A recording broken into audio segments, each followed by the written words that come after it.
As we're just hours away from Tisha B'Av, frankly, I'm wondering and asking myself, I hardly ever do videos. I dislike doing videos, so of all days to do one, Erev Tisha B'Av, really? By the time you see this, it'll probably be Tisha B'Av.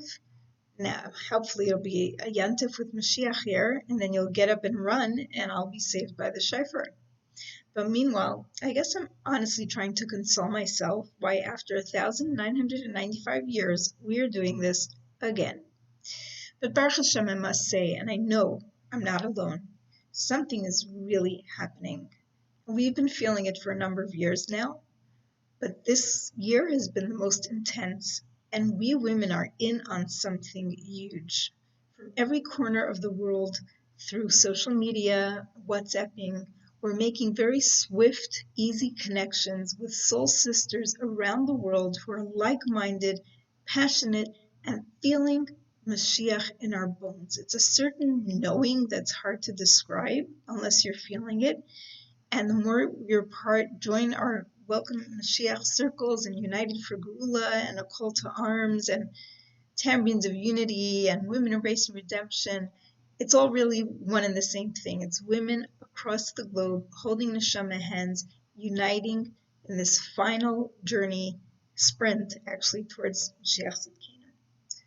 We're just women waking up in Eretz Yisrael, suddenly had a strong feeling to go out and buy hundreds of tambourines to give them out at the kaisel. Why? That didn't happen last year. But Aros B'Kelim, we do have to cook and serve a meal soon. So I'll try to get to a few points I wanted to make. It would serve us well to remember the whole essence and point of Tisha B'Av, which is expressed by our Chachamim who explained that Mashiach was born on Tisha B'Av. Now Medrash tells us that a cow cried out and a non-Jew asked the Yid, why is he mooing? The Yid answered, it must be because the Beis HaMikdash was sadly destroyed. But then the cow mooed again and the non-Jew asked, what is that about? And the Yid answered, it is a sign that Mashiach was just born. The Maharal says it cannot refer to Mashiach's actual birth because Mashiach will not be an infant when he redeems us. But a birthday is a day when Mazale Gover, the spiritual source of one's neshama, shines powerfully, so the birth of Mashiach alludes to the strengthening of his influence. On Tisha B'Av's Mashiach's spiritual source is greatly strengthened, so there's a unique potential for the Geula to shine and hopefully be revealed. In this week's Parsha V'Eschanan, Moshe davens to Hashem 515 times to allow him to go into Eretz Yisrael with the Yidden. With Ruach HaKodesh, Moshe Rabbeinu saw the pain, but also the power of Tisha B'Av, and more so the greatness of the 15th of Av thereafter, which, if the light of Mashiach shines strongly on Tisha B'Av, then we can't even imagine how the mazel of Mashiach is just over the roof on the 15th when the moon is full. It's the pinnacle of the whole month when we move further and further away from the Avelos and closer to the Mashiach energy. And it's on that day that Moshe Rabbeinu starts davening his tefillos to go into Eretz Yisrael, and he is non-stop. It's a halach in Shulchan Aruch based on Gemara Pesachim that says, Kol ma she'yer melecha balabayis aseh chutz mitzeh. Whatever balabayis asks of you, you must do, except if he tells you to leave. And the Rebbe says it's the same with Hashem and the Yidden. We are Hashem's guests in his world, and he has a right to demand of us whatever he wants in Torah and mitzvahs, and we must follow his instructions. He's the boss, except if he says, stay out, don't come. Related to Eretz Yisrael, related to Mashiach, and that we do not listen to. We push, we plead, we pressure, because that's what Torah says. Even though Moshe heard from Hashem, stop bothering me, he continued, he prevailed. Elsewhere, the Rebbe quotes the Slichos of Shiva Asar B'Tammuz, where we quote a pasuk from Yeshayahu that says, Al titnu dami li ad yichonem va'ad yasim es Yerushalayim Tehila ba'aretz. Give him no rest, referring to Hashem, until he establishes and until he makes Yerushalayim a praise in the land. So Hashem himself doesn't want us to let him rest. Someone once mentioned to the Rebbe that some people were telling him, don't push the issue. Hashem knows when to bring Mashiach. We don't need to plead and beg. The Rebbe was very aggravated by this, and he asked that person, Would that be the case if his relative, Rahman al was not well? Would he say, no need to beg and plead, whatever Hashem wants will be fine? Or would he say, Tilim, do extra mitzvahs and ask everyone to help storm the heavens to bring this relative Refuah Shalema? How much more so with Mashiach, which will bring the ultimate Refuah Shalema to the world? We can't sit back passively and wait. We storm the heavens with a heaven quake. In the end, Hashem temporarily prevailed because Moshe wanted everyone, also the Meraglim, to enter the land with him, and Hashem was not willing. So Moshe said, if that's the case, I don't want to go. If it's not everyone, it's no one. Remember the class chant we would sing, out goes one, out goes all. Nevertheless, Hashem wanted to see how strong his desire is and hoped he would actually continue begging even after telling him to stop. But now, at long last, the Rebbe said, the time of redemption has arrived. The world is ready. The avodah of elevating the sparks of holiness scattered around the earth has been complete, and the only thing remaining is to prepare ourselves and the world to accept Mashiach. And we women have been, and can and must and will continue to help navigate Klal Yisrael quickly to do this. We know how to get the job done. Women know how to roll up their sleeves, get organized, delegate, multitask, and do what it takes.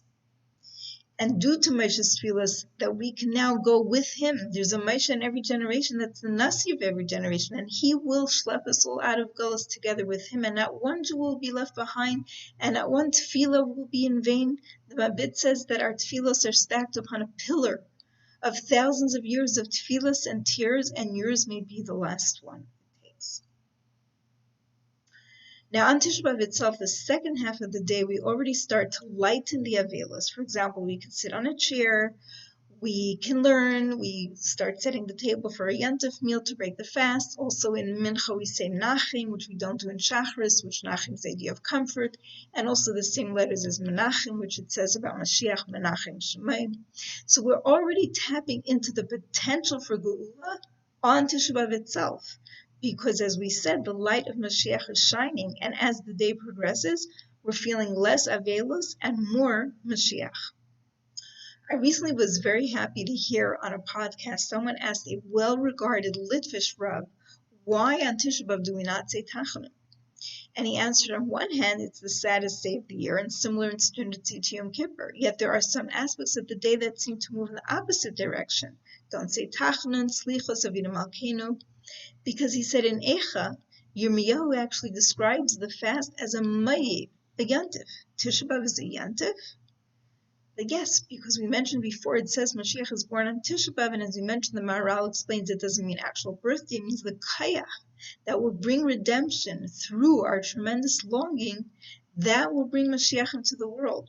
And this Litvish Rav was saying that from the Avelos itself will be the source of the Simcha. It feels that the Rebbe's message is really infiltrating to all circles across the spectrum among Klal Yisrael. Because it's time, so everyone's feeling it.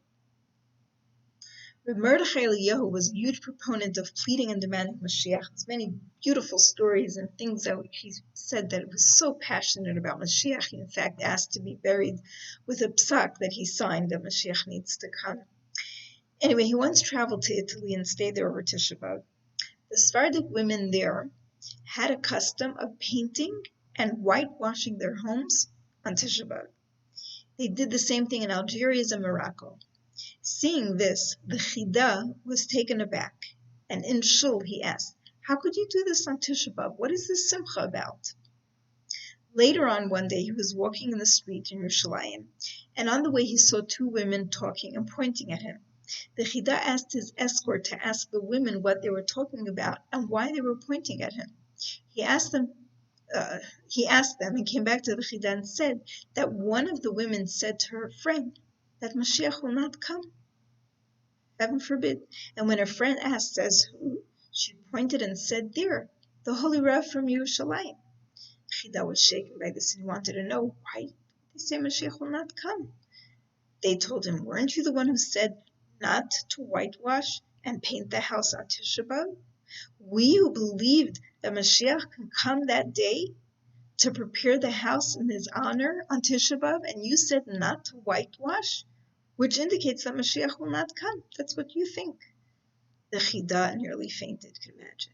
He immediately asked the Gabbai to call all the Gabbaim and heads of the shuls and all the Rabbanim in Italy, and he announced to them, Rabbi said, if you only whitewashed half of a room, then whitewash an entire room. If you use plain paint, then use the best paint, since Mashiach is so close. As we approach Tisha B'Av, our attitude isn't, oh, we can go back to having chicken, listening to music, best of all, we can do our laundry. No, we're not just waiting for these days to be over and go back to real life. We aren't just running away from Tisha B'Av. We're asking Hashem to stop the Golos completely so we could run at lightning speed towards Mashiach Tzidkenu. How? We women have something up our sleeves, of course. Like the Jewish women in Mitzrayim, this is a call to action. 515 tefillos are the numerical value of tefillah and shira. We daven, we inspire, we sing, we dance, and like Miriam Hanaviyah, who was fleeing from the Egyptians from all sides of her, had her tambourines ready, spiritually tangible weapons of emunah, likely what caused the sea to split. Though the suffering was unbearable, they knew with utmost certainty that it was only a matter of time.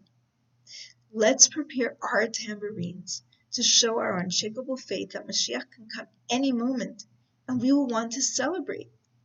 Let's be relentless in our prayers and not give up, like Moshe Rabbeinu. Hashem doesn't want us to stop. It's in our song, it's in our dance, till we get what we want, what the world needs and wants, even if they don't know it, and what Hashem really wants. We may not be Moshe Rabbeinu, but every Jew has a spark of Moshe in them. And in every generation there is a Moshe Rabbeinu who his neshama is a klalis, and he's a yechida neshama, a yechida klalis. So he incorporates a part of our neshama in his neshama, and we each have a spark of his neshama in ours. And therefore we are intertwined and tapping into the kayach that the Nasi Hadar gives to us. We've probably done more than 515 Zooms, classes, campaigns, heaven quakes, global prayers, and really Hashem, 1,995 years is enough. But we are progressing at supersonic speed, and each year this light of Geulah shines stronger and stronger, so no reason to be discouraged. Now, if Tisha B'Av is all about Mashiach, especially the second half of Tisha B'Av, as we move closer to the fullness of the moon on the 15th of Av, which I'm going to leave this to my friends to elaborate on, but just to mention, like Hayu Yamin Tovim Yisrael Kachamisha Asar Ba'av Yom HaKippurim. It says in Gemara Tainus, the Jewish people never enjoy Yamin Tovim equivalent to the 15th of Av and Yom Kippur. So it's compared to Yom Kippur, which is the only fast that the Torah speaks about, which is greater than Pesach, Shavuos, and Sukkot. But I'll leave you in suspense for my friends to discuss this further. But I just want to emphasize that really, the plan is Mashiach should be here way before the 15th, and my friends will be interpreting his words for the millions of women that will be marching to hear his Torah Hadasha. So what I want to leave you with is, whether we feel like it or not, or believe it or not, we are the present-day heroines of this generation, you and I, and all the women and girls you know. Hashem is calling, and we need to make sure that everyone hears this call and prepares. We're on the shoulders of giants and the last generation of exile and the first of redemption, entrusted and gifted with this ultimate task and merit. May Hashem send us our righteous Mashiach with the third Beis HaMikdash coming down from Shemayim, and when we go into Eretz Yisrael now, and rather than fasting, may we find ourselves feasting at the table with the Shahar Bar and Lubiasan and Yayin HaMashubar. And Shabbos Nachum will be the most comforting, restful, peaceful, joyful Shabbos, celebrated with all our Avais, Imahos, Nevi'im, Nevi'os, Aaron HaKohen, Moshe Rabbeinu, all the Rabbeim, Rebbitzins, and all our loved ones. And Chamisha Asar B'Av will be the grandest Yom Tov ever in history. We'll be dancing in circles upon circles, joining hands as one, non-stop. Meanwhile, this is a call to arms to prepare for final battle. Calling all units, Chabad, Litvish, Breslov, Hasidish, Litvish, Sephardi, Ashkenazi, we're all sisters. What should we do? Attend an event for Chamisha Asar B'Av. Plan on it and hopefully we'll be planning the greeting committee for Mashiach. If there isn't one in your area, make one. Literally grab a few neighbors, friends, and relatives, make some popcorn and iced tea, and have fun. See the editable flyer below this video so you can customize it for your community's event. 2. Visit the googleandnow.com website for your resources with nice videos to show your guests, nigunim to sing, dance playlists, meditations, and more. Mainly dance, dance, dance. We have a great new playlist combining all styles of music. Number 3, if you don't have a tambourine, get one fast. If you haven't but you have not decorated it, this is your push. If you have a decorated one but it's collected dust, remove the dust, bang a nail in the wall near your front door, have it hanging there waiting to be used at any moment, and then decorate a new one to dance with. Better yet, why not make one to match each of your outfits, just in case? Next, give out tambourines to your neighbors, friends, relatives. They already know you're a little crazy. It's okay. Normal is boring. Now, Tambourines of Unity, which we'll make a separate video about another time, is collaborating with the Call to Arms. And we're all about getting a group of women together. They can decorate their own tambourines, and then they could decorate one large tambourine called a drum frame. It doesn't come with bells, you have to attach them. But it's really like a percussion. And each woman decorates their own little piece of paper and attaches it to the large tambourine. It looks a beautiful collage, and it gets designated to be gifted to a specific heroine who will very soon see and dance with after Tchias HaMesim.